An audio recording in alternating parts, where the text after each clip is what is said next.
Buenas tardes, buenas noches o buenos días, de acuerdo al momento en que nos estén viendo y escuchando. Estamos en Generación N, voces que construyen el futuro, y el futuro se construye especialmente con educación.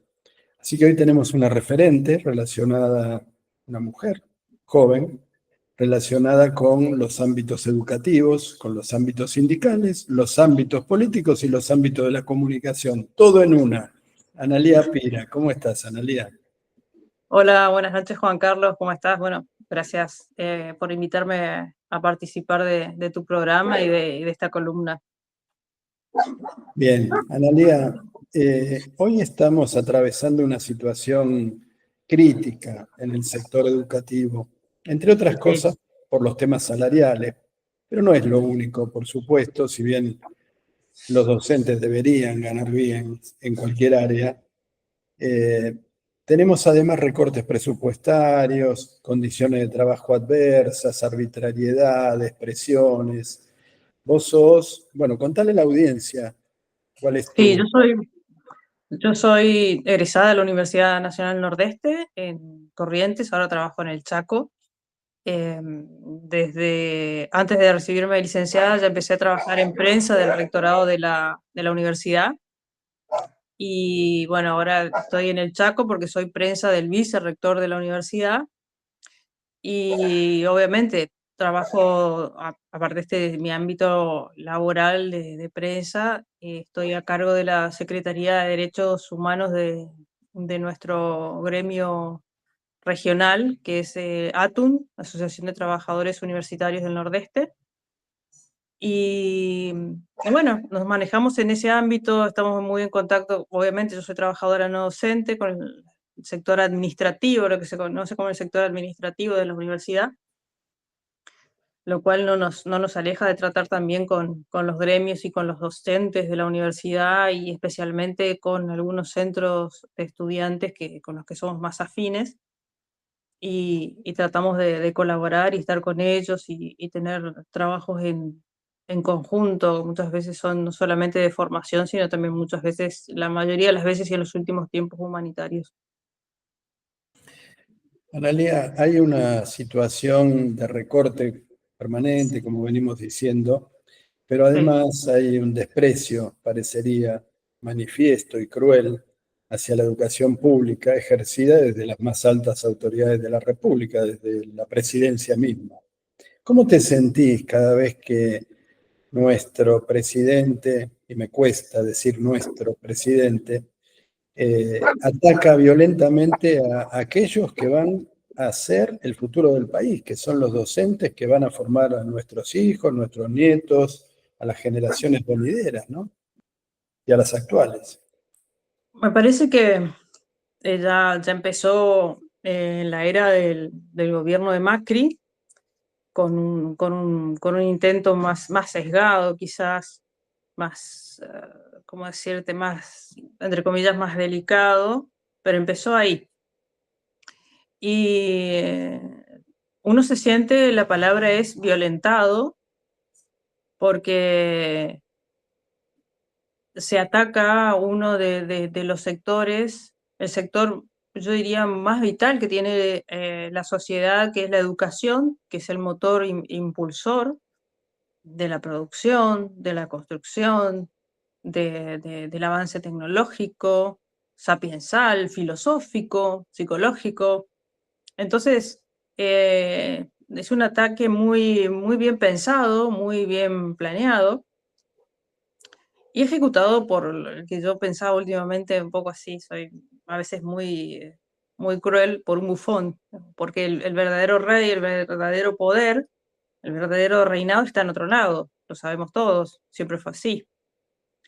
Este, entonces, es muy violento porque tengo compañeros que no llegan al 10 del mes, compañeros con familias, con hijos, a cuales desde nuestra entidad gremial, nuestro sindicato, trata de ayudar como puede, ya sea de manera de útiles escolares, de mercadería, o cualquier recurso que podamos encontrar, poder proveerlos, igual que a los estudiantes. Es muy duro, Juan Carlos, ver a los estudiantes pasando hambre.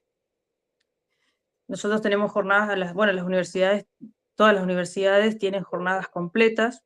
La nuestra es una universidad con una característica muy especial que yo siempre resalto, que es una universidad regional, que abarca 2 provincias, Chaco y Corrientes, que las capitales están separadas por 20, 25 minutos de distancia. Muchos chicos que se cruzan de una provincia a la otra a estudiar, y muchas veces iban y venían y comían y podían. Ahora tienen que elegir entre cruzarse 2 veces o comer. Las becas para los comedores no alcanzan, la comida se mantiene en calidad pero es más reducida. Entonces vos ves los chicos que salen con sus potes de comida y comparten entre 3 o 4 ese mismo tupper, sentados en el patio del campus. Y es muy difícil, a mí me duele mucho. Yo fui estudiante, pasé también por la época de la Rúa, entonces sé lo que es comer arroz con gorgojo, y a veces cocido, o juntarnos entre unos cuantos y juntar lo que teníamos y comer entre todos. Pero como esto, no lo vi nunca. No lo vi nunca porque nuestros padres también están empobrecidos, esa es la palabra, nuestros viejos están empobrecidos, los que tienen trabajo y tienen que ayudar a sus padres, que todavía están vivos, tienen que mantener a sus hijos y ayudar a sus padres. Nuestra zona, la región norte, es una región muy, muy castigada, muy castigada. La semana pasada yo te comentaba que hubo un encuentro regional de 12 sindicatos gremiales de universidades, vinieron de La Rioja, Catamarca, Salta, Formosa, Misiones, Uncaus, que es la nueva de Saespeña, el Chaco, Tucumán y otras provincias más, que obligó de alguna manera, ahora no les va a gustar nada, a la federación bajar y plantar y ver nuestras realidades, como decía el Papa Francisco, la realidad se ve en las periferias. Y nuestro norte son las periferias del país. Entonces, se encontraron con una realidad que nosotros le contábamos y que ellos no podían creer, y de pronto estaba ahí, la realidad te enfrenta, ¿no? Te dice, sí, estoy acá y soy esto. Entonces, como para resumirte lo que me decías, es muy violento. Es muy violento el discurso, es muy violento el accionar, es muy violento que solamente te ofrezcan el 1% de aumento mensual, cuando ya en menos de un año hemos perdido 4 sueldos íntegros. Tenemos paralizado el presupuesto universitario a nivel nacional desde el 2023. Imagínate que es un presupuesto que viene del 2022. Entonces, las universidades están asfixiadas, y vos sabés que cuando se empieza a apretar hacia abajo y se empieza a quebrar hacia abajo. No solamente, y también se ve en la deserción de nuestros estudiantes. Lo más doloroso es que hay chicos que dejan sus carreras en el 3.º o 4.º año de una carrera, es terrible. No tienen que dejar porque no pueden pagar un alquiler. Si pueden pagar un alquiler, no pueden pagar la luz. Acá en el norte estamos pagando 300, 400, 500 mil pesos de luz mensual, con temperaturas que van de 42 a 52 grados en el verano. No podés no tener un ventilador o un aire acondicionado, es imposible sobrevivir. Entonces no es un lujo un aire acondicionado en el norte, no es un lujo un aire acondicionado en un aula de una universidad, es una necesidad. No se puede estar, directamente no se puede estar. Entonces, es desde una crueldad inusitada, pero muy bien pensada y muy bien calculada. No es al azar, ni van a parar tampoco. Hagámosle 20 marchas, esto no los va a detener. Encontraron el personaje perfecto para el momento perfecto y no lo van a desaprovechar. Lo van a explotar hasta lo último y el momento que no les sirva más le van a dar una patada. todos lo sabemos bien, pero en medio de eso vamos a estar nosotros, no sé si vivos. Entonces, es una realidad muy, muy dura, muy dura, muy dura. Y encima el 1% que te digo que nos prometieron, nos prometieron, fíjate vos, porque nos quitaron paritarias, nosotros hace un año que no tenemos paritarias, ni siquiera nos dieron eso. Ahora supuestamente nos van a dar este mes el 2%, porque desde febrero o marzo que no nos pagan ni siquiera no nos pagan siquiera el 1%. Hoy escuchaba que hay paro de colectivos allá en Buenos Aires y que los choferes están pidiendo el 1%, y le dije, bueno, bienvenidos al club del 1%. Que es como para decirle, no sé, te doy, toma, 10 centavos, cómprate algo si te alcanza, ¿no? Si no, arréglate. Entonces, es muy fuerte. Analía, la Universidad del Nordeste tiene varias carreras que tienen que ver con la realidad del área de influencia de la universidad. Contale a la audiencia cuáles son las carreras, por ejemplo, que hay en Bueno, la nosotros universidad. tenemos muchas carreras relacionadas con el campo. Los que tienen memoria o conocen un poco de historia, saben que el norte siempre fue, de Santa Fe para aquí, para arriba, fue y es una zona de cultivo muy importante, ganaderías también muy importante. La ganadería había casi desaparecido hasta la vuelta de Néstor Kirchner, empezamos a volver a ver vacas, y lo digo viéndolo en las rutas. O sea que siempre nuestros profesionales están muy directamente vinculados a temas de productividad. Teníamos con la Facultad de Agroindustrias, que ahora es un caos. Igual tenemos la Facultad de Ciencias Exactas, Naturales y Agrimensura, tenemos veterinaria, tenemos una escuela que depende de la Facultad de Ciencias Exactas, que es Eragia, donde los chicos hacen su secundaria, pero con orientación para el campo, o sea, la cría de cualquier tipo de ganado, de plantación, hacen miel, hacen dulce de leche, o sea, es una universidad muy inserta en lo que es su población y a lo que se dedica su población. Tenemos arquitectura, tenemos ingeniería, y lamentablemente muchos de esos profesionales hoy día están sin trabajo. El otro día vino un estudiante a nuestra oficina de tercer año de ingeniería, y estaba muy mal, muy deprimido. Le digo, ¿qué te pasó? No, me tomé un Uber para llegar a la facu y el que venía conduciendo era un ingeniero. ¿Viste? Estaba diciendo, no puede ser. Y sí, y está pasando. Y nuestra universidad, la verdad, que hace un gran esfuerzo para seguir educando, para seguir insertando a los profesionales.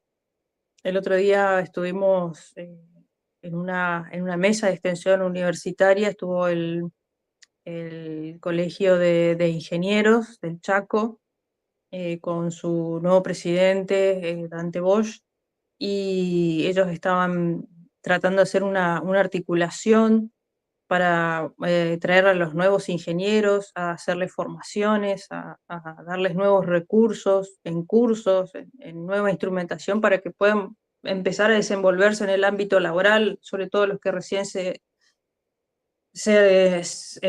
reciben y se inician en el trabajo que no hay, cómo insertarse. Y lo otro que estamos viendo mucho, es que se nos están yendo, o sea, se están yendo a otros países. El CONICET, tenemos excelentísimos estudiantes, investigadores, con unos estudios, pero de alta calidad. Son llamados del Brasil principalmente, y de Europa, los están buscando mucho, algunos de Estados Unidos, pero principalmente Brasil y Europa, y se están yendo, Juan Carlos, se están yendo.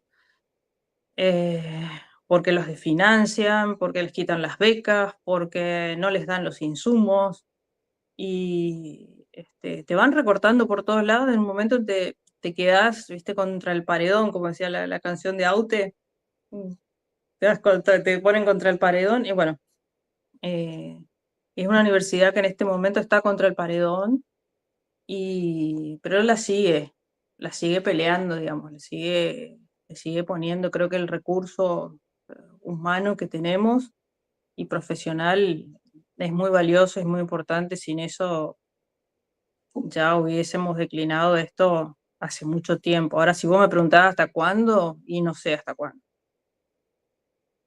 La verdad es que no sé hasta cuándo.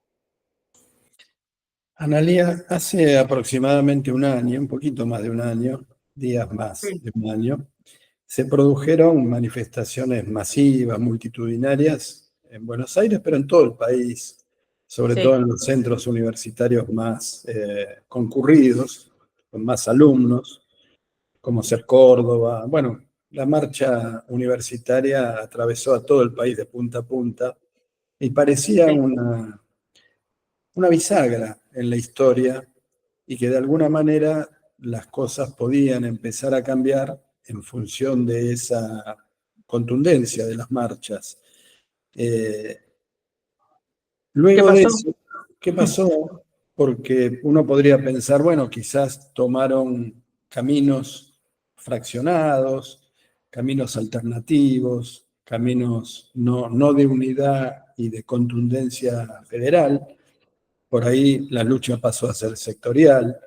Como lo desconozco, me gustaría saber Mm. tu opinión, si es así, espero que sea así, o si realmente el movimiento estudiantil y el movimiento universitario en algún sentido bajo los brazos, ¿no?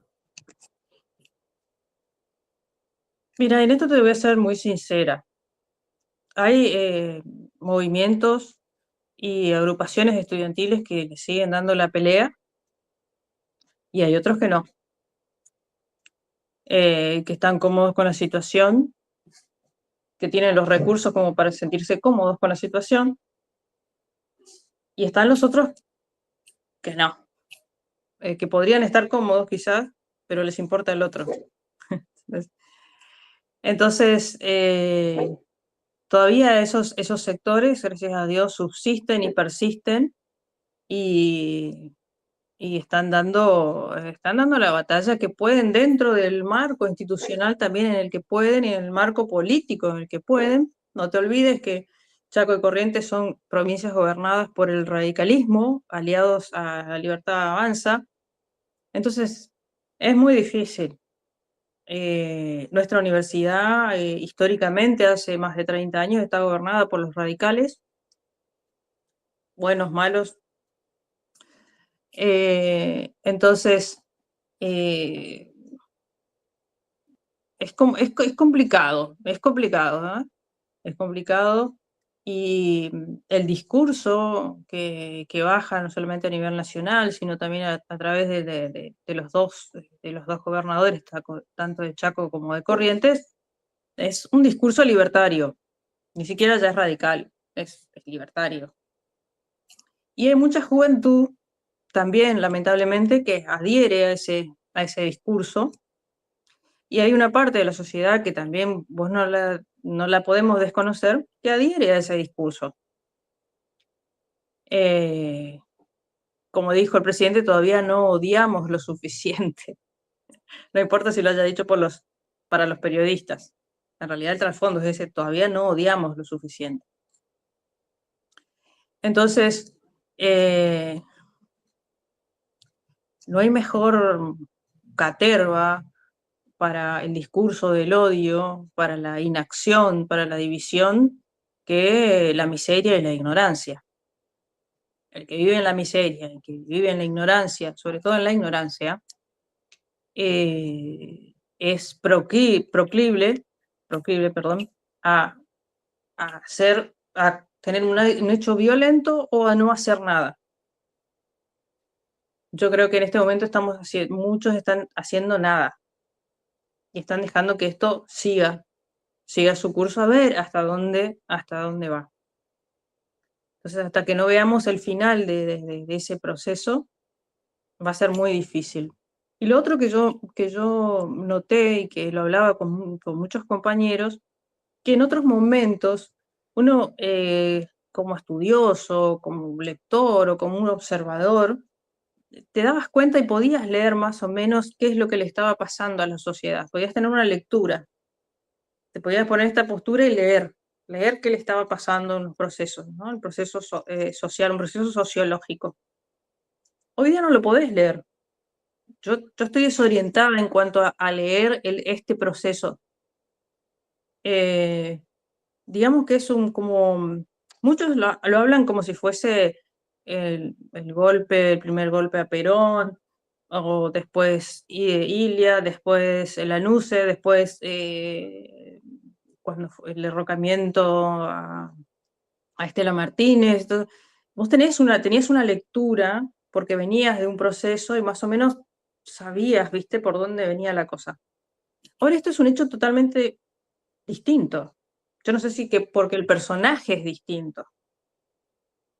Yo creo que la clave está en el personaje. Viste que la película dice, bueno, a veces la clave está en el guión y a veces la clave está en el personaje. Yo creo que esta vez la clave está en el personaje y no en el guión. Y, y leer a este personaje es muy difícil, muy difícil. Y eso hace que la lectura sea más complicada y eso nos desoriente. Es como que las antiguas teorías o los antiguos antídotos que teníamos para resolver ciertas cuestiones sociales, hoy día no los tenemos, no sirven, nos vacunamos, y el virus sigue ahí, sigue, sobrevive y parece que se hace más fuerte. Y el cuerpo está como que no hace nada, no reacciona. Y vos decís, ¿qué bicho es este? ¿Entendés? Entonces, creo que históricamente estamos ante un hecho que nos va a hacer, viéndolo desde la esperanza, descubrir nuevos métodos de lectura de un momento sociológico que después, bueno, nos atenúe otros, me parece. Coincido con vos que la clave está en el personaje, que han elegido a este personaje de manera, recién hablamos del bufón como una figura, no Les es el... cayó del cielo, escuchá, Juan Carlos, les cayó del cielo como un maná. Pero eso es un proceso que se puede ver en otros países también. Fíjate, Zelensky, que es un payaso, y yo tengo mucha simpatía por los payasos. Creo que todos, desde la infancia, tenemos simpatía por los payasos, pero no los payasos Escuchá, perversos. no, para escuchar, hay una diferencia entre los payasos y los bufones. Históricamente son distintos. Este, entonces, viste, los payasos siempre supieron, su lugar era su lugar, pero el bufón, en cuanto el rey se iba, se trepaba al trono y hacía de las suyas, ¿eh? Y lo disfrazaban también y se armaba toda ahí una historieta. Bueno, podemos incluir a Donald Trump, podemos incluir a algunos otros, no le hagamos Obvio. publicidad. Pero fíjate una cosa, qué interesante esto. Si bien los objetivos son gobernar para las ultraminorías, también Donald Trump trabaja para las ultraminorías, sobre todo las tecnológicas. El Sí. trabajo de Donald Trump es hacerse el payaso sin serlo, o siéndolo, pero de otra manera, no al estilo Milley, que es un bufón, y favoreciendo intereses que en el fondo son relativamente aceptados con lógica por la sociedad norteamericana. Por ejemplo, la incorporación de la inteligencia artificial en la cultura, perdón, en la educación pública, primaria y secundaria, cosa que acaba de hacer. Nuestro presidente se llena la boca, pero por otro lado le quita presupuesto a los científicos. Es decir, los objetivos son distintos. Somos un país periférico que no se puede desarrollar porque si no desarrollamos somos competencia hoy, más tarde o más temprano. Y sobre todo si nos unimos todos, los países de la región o del sur global, como se dice, y decimos, bueno, muchachos, hasta acá llegaron. Y podemos negociar con China, podemos negociar con Rusia, podemos negociar con Estados Unidos, ¿por qué no? Sí, pero en igualdad de condiciones, teniendo un mercado importante como es el hispanoparlante, teniendo recursos naturales de sobra, producción, y en el caso de Argentina, muy especialmente, hay otros países también de la región pero no en el nivel de Argentina. Somos el único país de América Latina que tiene premios Nobel de Ciencia, cosa que no pasa en otros países, no ha pasado en otros países. Esto nos pone en un lugar, si se quiere, privilegiado, pero a su vez, no solo privilegiados, sino ser los más castigados, porque somos los más peligrosos. ¿Coincidís con esta visión? Sí, coincido con esa visión desde el principio de nuestra historia de Argentina. Acordate que cuántas veces nos quisieron invadir los ingleses. 3. Eh, lo que tenemos, nuestro género, pienso yo, de la resistencia es nuestra cultura. Por eso también un gran ataque a la cultura. Estados Unidos no tiene la cultura que tenemos nosotros. Nosotros sabemos dónde está Estados Unidos. Estados Unidos no sabe, la mayoría de los norteamericanos, del ciudadano norteamericano, no sabe dónde está Argentina. Como la mayoría de los ciudadanos de Inglaterra no sabe ni qué es Malvinas. El otro día estaba viendo un programa donde un periodista le preguntaba, ¿conoce Islas Malvinas o Falkland? No tenía ni idea. Entonces, nuestro gen cultural es lo que nos ayuda a resistir, a persistir, a subsistir y a reinventarnos constantemente, gracias a Dios. Y yo creo que Donald Trump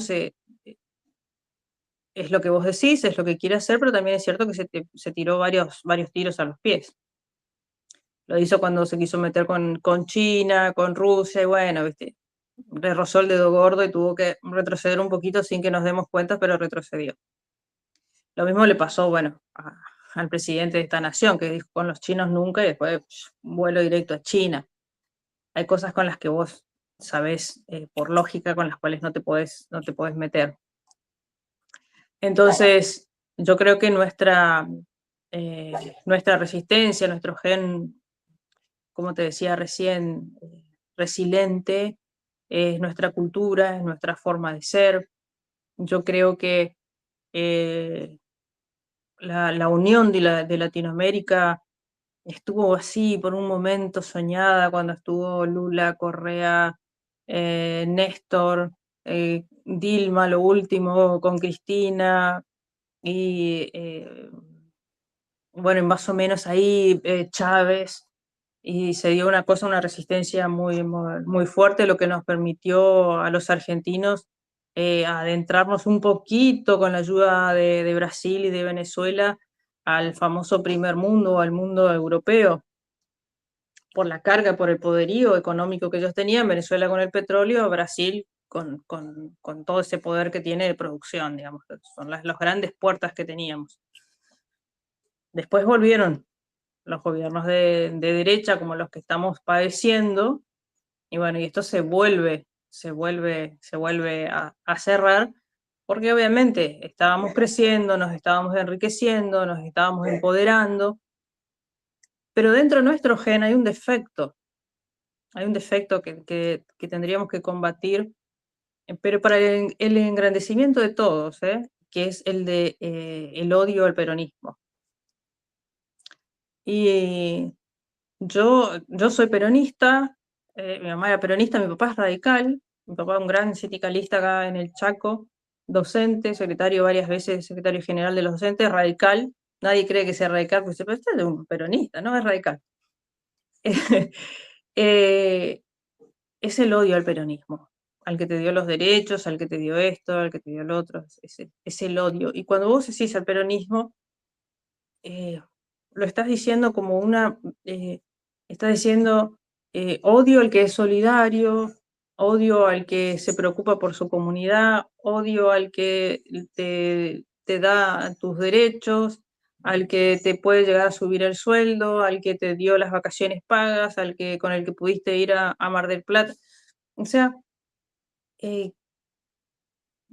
odio hacia el bienestar, que descubrieron que le podían poner una palabra, una denominación, y ese odio hizo que hoy estemos como estemos. Fue exacerbado, obviamente, yo digo que es el segundo poder. Para mí el primer poder es el poder económico y el segundo poder es el poder comunicacional, que está manejado por el poder económico. hizo que todas estas mentes se vayan alineando, ¿no? Hay un libro de Humberto Eco que yo leí en la facultad que se llama Apocalípticos e Integrados, que es muy interesante, es muy viejito, pero es re interesante para leerlo nuevamente. Y él hablaba de esto, de los extremos, de aquellos que pensaban que esto se terminaba ahora y de los que se integraban para subsistir antes de que se termine. Entonces, como que nuestra sociedad está en el medio de ese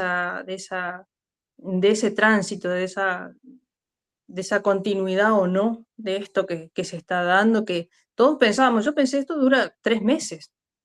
¿Cuánto vamos? Un año y pico. Y hoy si me preguntan, yo digo, el tipo llega a los 4. Todos pensamos eso. Mira, en este mismo programa, que tiene ya, inició su segundo año, todas las entrevistas, cuando eran de tono político, y hasta algunas culturales también, todas preguntábamos, ¿cuánto dura? Llevaba un mes y decíamos, no, dura poco. Pero te hablo de gente muy inteligente, muy preparada, con mucha experiencia política, y no lo decían como expresión de deseo, sino como lógica, que una persona que hace semejantes desquicios, claro, empecemos por entender cómo una persona que habla con su perro muerto y lo asesora, su perro muerto puede ser el depositario del voto popular. O sea, qué hay que tener para votar a esa persona cuando te dice que habla con su perro muerto? Indudablemente hay un factor, como decís vos, que tenemos que desentrañar, porque es mucho más complejo de lo que parece. Indudablemente queda claro que el odio es un factor. Sí. Fíjate, Juan Carlos, yo te decía, yo soy peronista, pero yo no estuve de acuerdo con el voto de los 16 años. Fue muy criticada con mis compañeros, cuando Cristina, que la adoro, la quiero, tengo fotos con ella, si me dicen el día venir, salgo corriendo. Yo no estuve de acuerdo, no estoy de acuerdo con el voto de los 16 años, Juan Carlos. No estamos formados a los 16 años política y socialmente, no vemos todavía más allá de la ventana de nuestra casa. Si bien vamos al colegio, participamos ponerle de una parroquia, de algún movimiento, si no tenés en la casa cierta formación que cada vez a partir de la década menemista se fue destruyendo, se fue degradando, es muy difícil que vos dimensiones los factores que construyen o mantienen unida una sociedad, los tejidos sociales. A los 16 años no lo podés saber con toda la voluntad del mundo.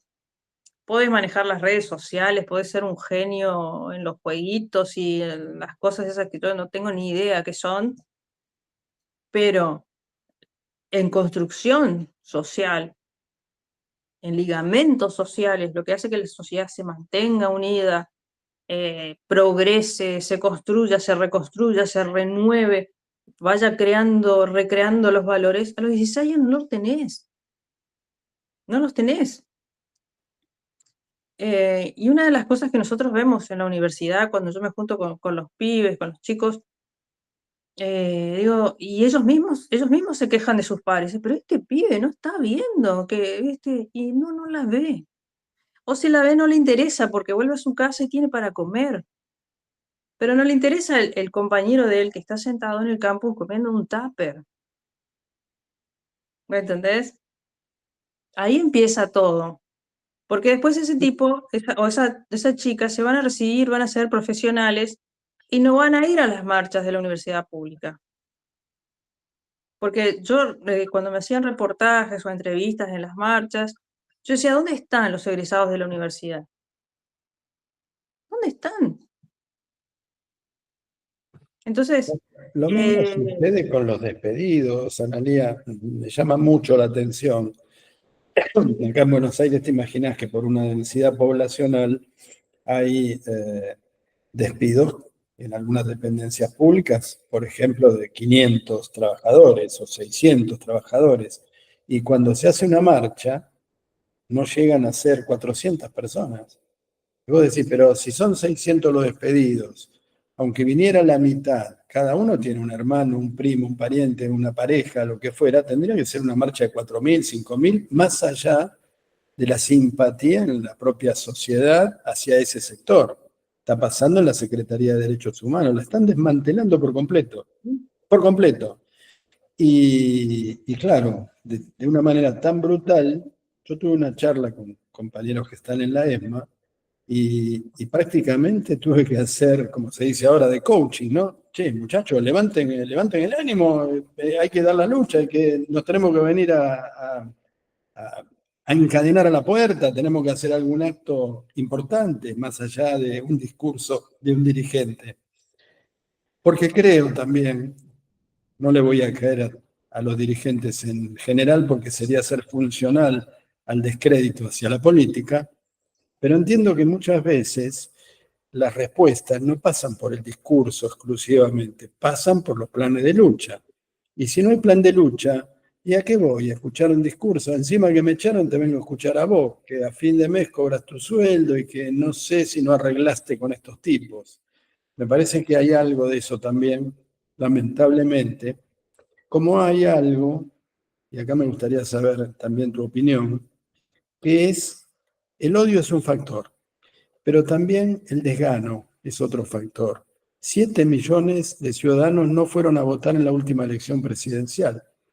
Y yo creo, en una vista de pájaro, porque habría que hablar con un poco más de precisión, pero tengo esa corazonada, que la mayoría eran votos peronistas o votos nuestros, o por lo menos factibles de acompañar nuestro proyecto más que el otro. Y no fueron a votar.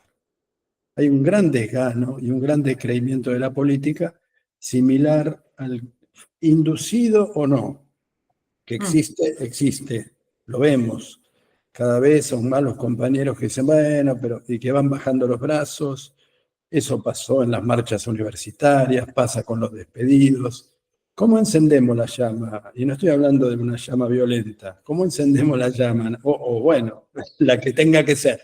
Pero digo, porque la resistencia a la opresión también es un derecho constitucional. Sí. Y dejarte matar, incluso en los códigos penales, está exonerado cuando vos te defendés en legítima defensa. Están quitándole medicamentos oncológicos a los jubilados y a los enfermos. Le están quitando beneficios a los discapacitados. Están persiguiendo violentamente. Bueno, vos sos un doble ejemplo, porque o triple. Estás en la universidad, hay crueldad con el sector universitario, sos periodista, hay crueldad con los periodistas, sobre todo los que tienen pensamiento independiente, y hay crueldad con el sindicalismo que Sí. combate especialmente, con el otro no, pero con el sindicalismo que combate, que es una de las funciones del sindicalismo, combatir, pelear, hacer algo por los derechos de los trabajadores, llamarlo lucha, llamarlo como quieras, vos estás en esa triple condición. Están atacando de 3 lados simultáneos, en tus 3 condiciones.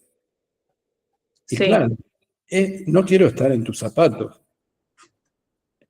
O sea, es que mientras vos hablabas, yo no pensaba en mí, pensaba, apenas asumió el actual gobierno de la provincia del Chaco, se intervino ECOM, que es una entidad semi-privada, porque es privada, pero mayoritariamente es pública, aportes de la provincia, y lo primero que se hizo fue echar a periodistas, más de 100, 120 periodistas.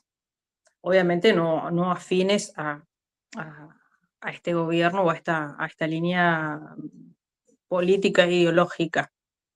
Y una de las excusas, o la excusa más recurrente es no hay fondos, pero se están gastando miles y miles y miles y miles de millones de pesos en publicidad y en campañas.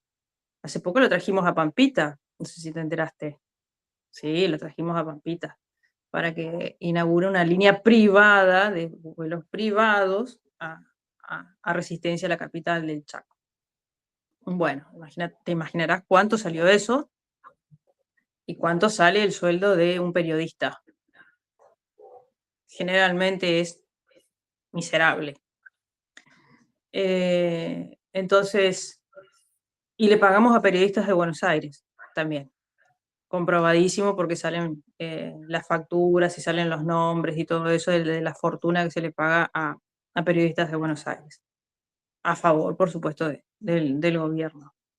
Entonces, sí, el periodismo es muy golpeado, siempre lo fue.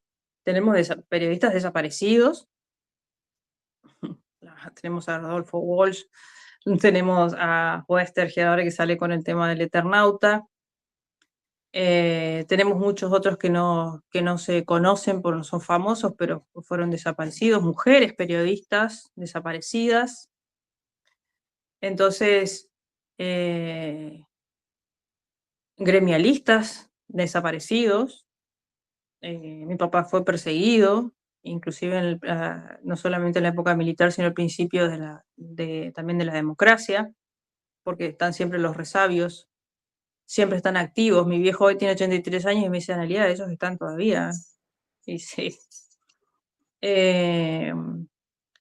Gremialmente, mira, no puedo decir que somos perseguidos en nuestra universidad porque tenemos un rector que nos respeta bastante.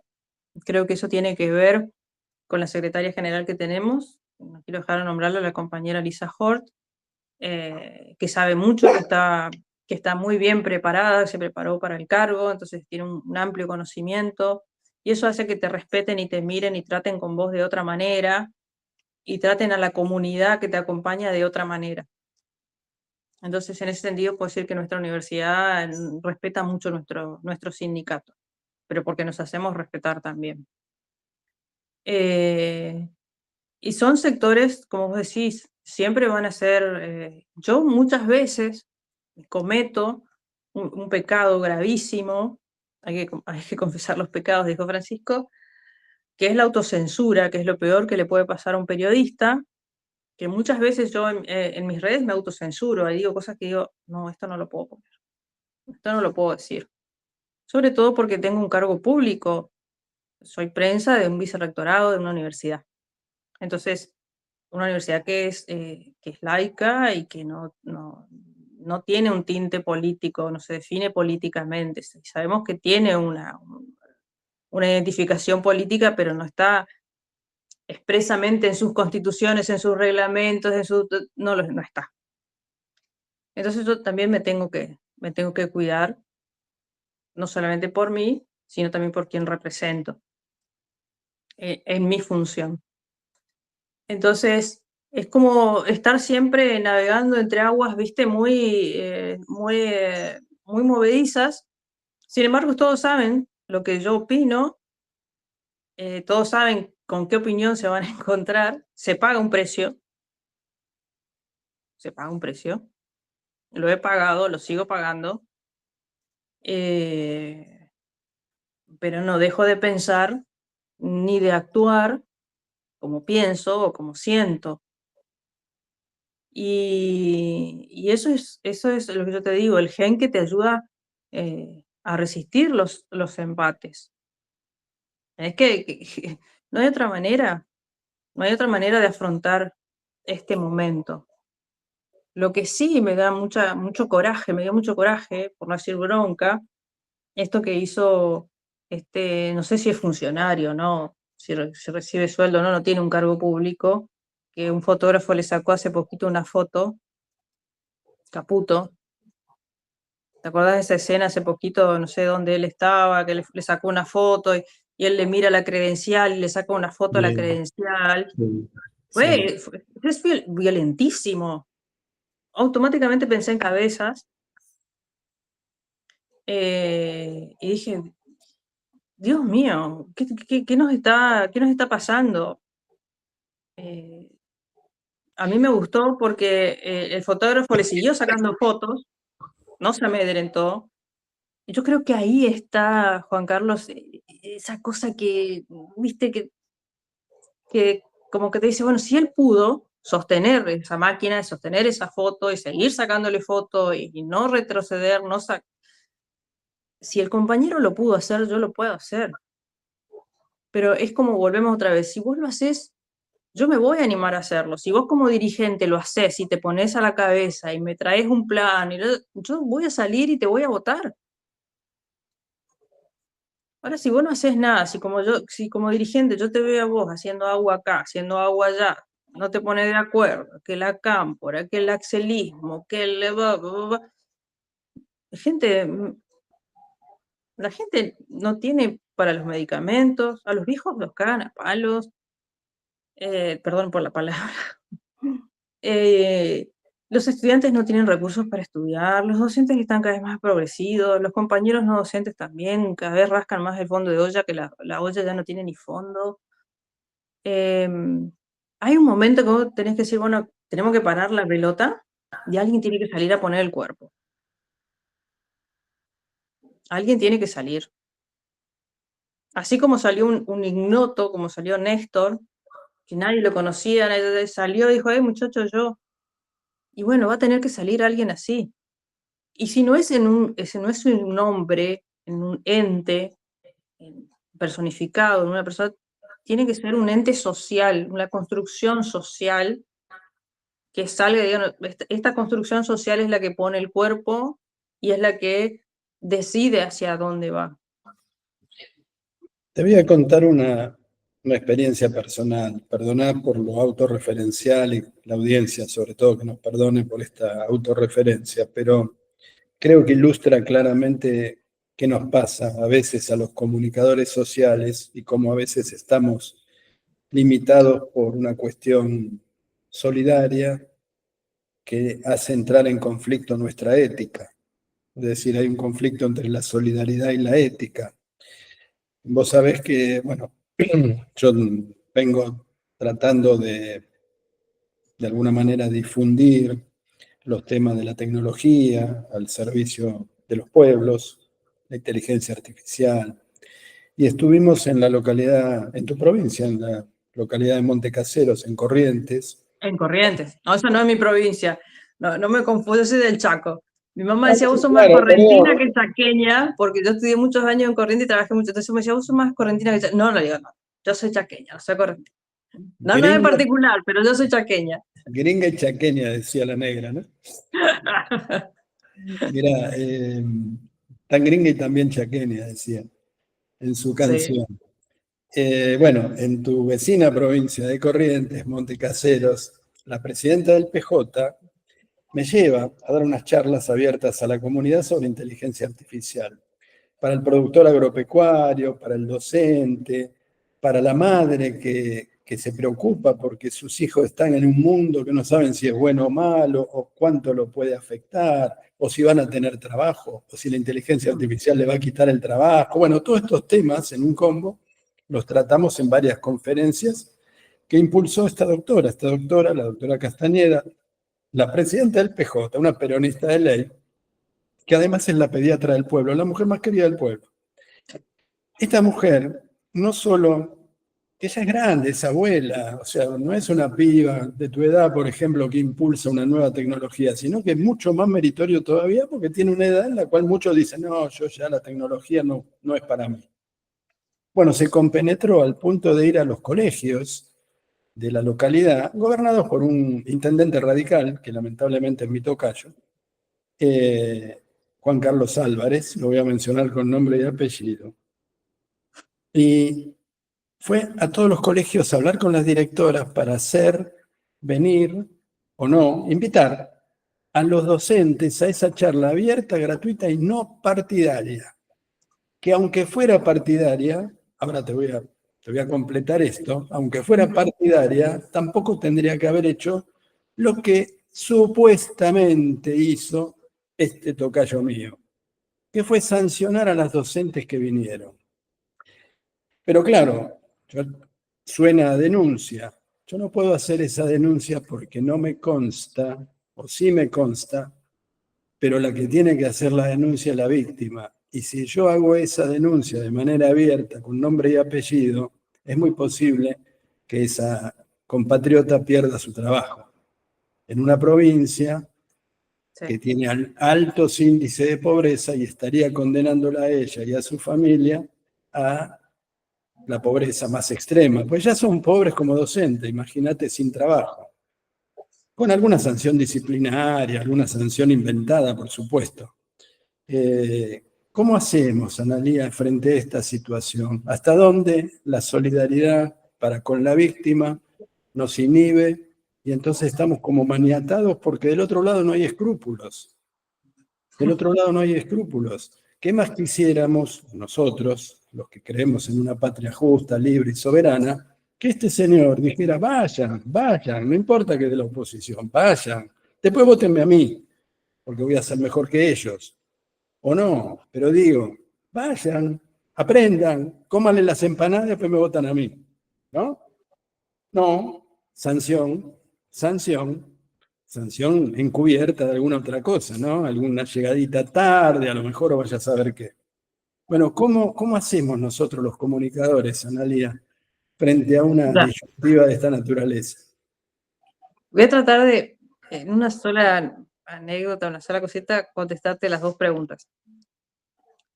Hay una periodista hace poquito, hace sí, poco tiempo, un par de meses, le preguntó al Papa Francisco si le tenía miedo a la inteligencia artificial. Y él le dice, no, no le tengo miedo a la inteligencia, le tengo miedo a la inteligencia humana, porque hay cada burro suelto. ¿Te contesté o no la pregunta?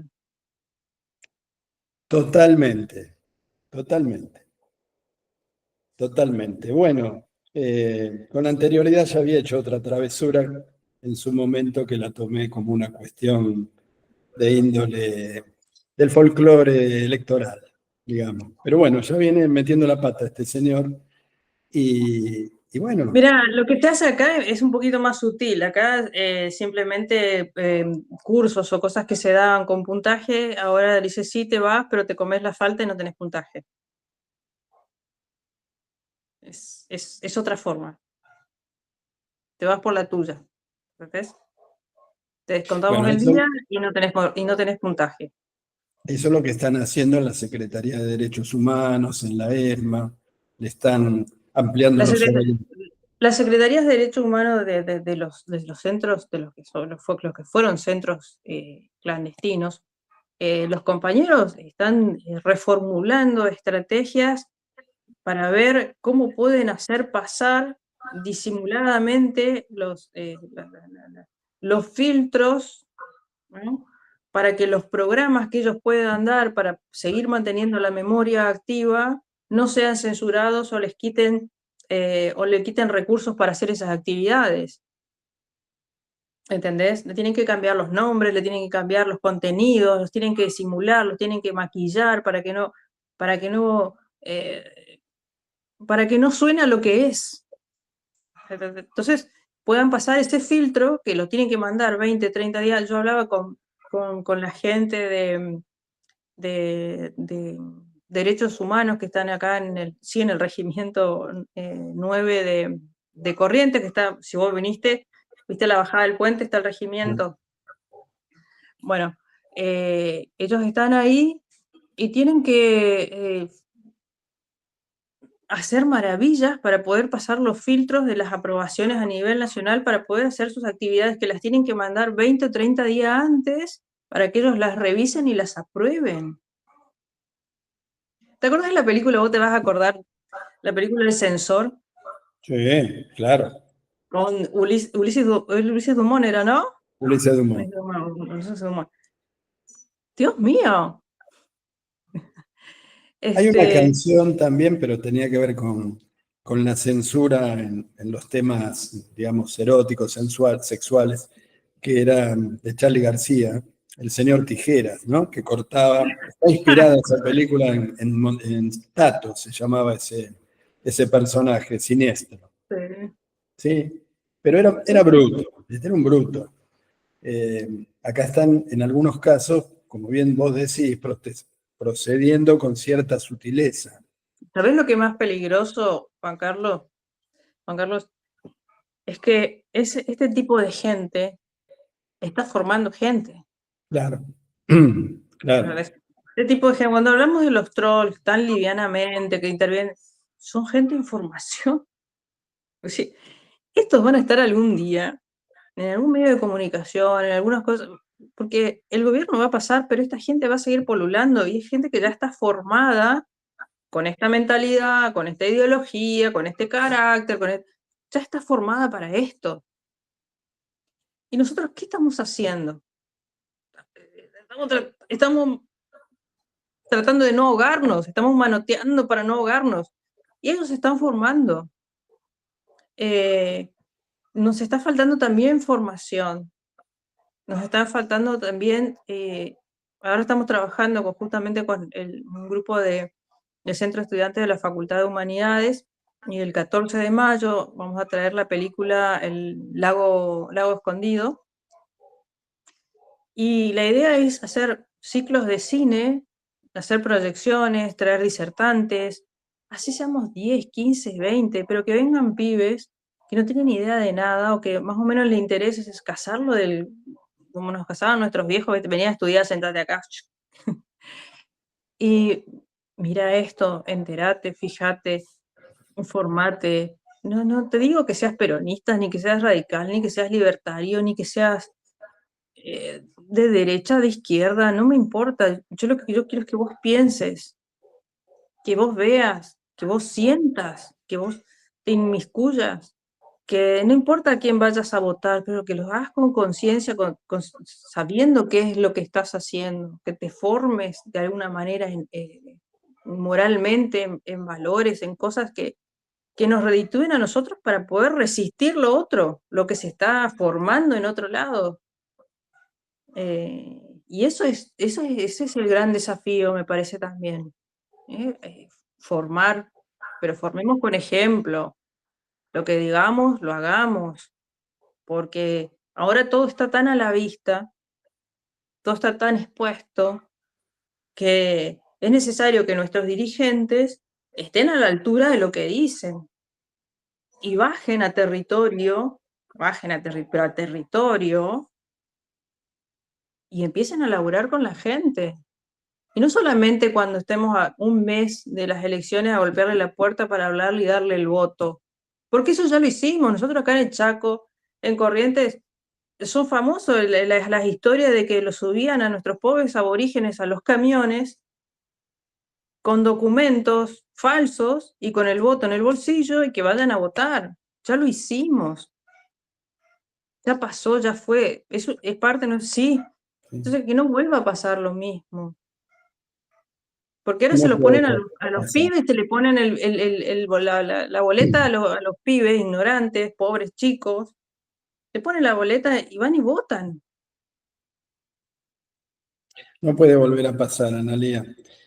Pero, mirá, sobre todo, quiero agradecerte especialmente todo este tiempo, esta hora de la noche avanzada en que estamos grabando, le estás quitando tiempo a tu familia, a tu vida privada, a tus cosas, de manera que estamos sumamente agradecidos y queremos contarle a la audiencia que a partir de ahora formás parte de un grupo de 8 mujeres que No me vengan a buscar, ¿eh?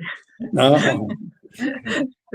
8 mujeres que van a mostrar la realidad del país, cada una en su especialidad. Una socióloga, vos en tu cuádruple condición, derechos humanos, periodismo, dirigencia sindical, y Sí. otras compañeras por ahí, y no solo compañeras, compatriotas del país, con una visión para hablar de lo que no se habla, como hablamos hoy. Hoy hablamos con nombre y apellido, diciendo que el presidente que tenemos es un bufón. Y acá no nos callamos nada, y lo decimos, y tratamos de ser respetuosos de la opinión del otro, pero un bufón es un bufón. Sea como sea, un bufón es un bufón. Tiene 4 patas, mueve la cola y ladra, es un perro. Bueno, un presidente que hace las cosas que hace este presidente es un bufón, pero un bufón al servicio de intereses macabros, Del, siniestros, verdad, del verdadero gobernante. del verdadero gobernante. Así que vamos a dar la lucha desde acá, desde los medios alternativos. Hace poco nos pasó con un dirigente de primerísimo nivel, no con él directamente. Vamos a, como siempre, echarle la culpa a la secretaria momentáneamente, Al entorno. al entorno, le pedimos una entrevista, no, está muy triste por la muerte de Francisco, porque era muy amigo. Sí, estamos todos tristes con la muerte de Francisco. Bueno, poneme como prioridad, porque donde yo lo vea hablando con TN o lo vea hablando hasta con C5N, con los compañeros de C5N, me llevas a pensar que no le da prioridad a los medios alternativos como se llenan la boca. No hago nombres, ya se pueden imaginar. Vamos a ver, yo tengo fe, creo que, y él es una persona de fe y alguien muy valioso. De manera que con el cuerpo hay que sostener lo que decimos, como estás Mira, haciendo yo vos en esta creo, entrevista. ¿sabes lo que pasa, Juan Carlos? Eh, Creo que esto lo sabe Aníbal, nuestro compañero en común. Yo tengo una amistad con Francisco desde el año 2003. Para mí fue muy dura su pérdida. Eh, Todavía la estoy elaborando, todavía no puedo escribir nada sobre él. Yo creo que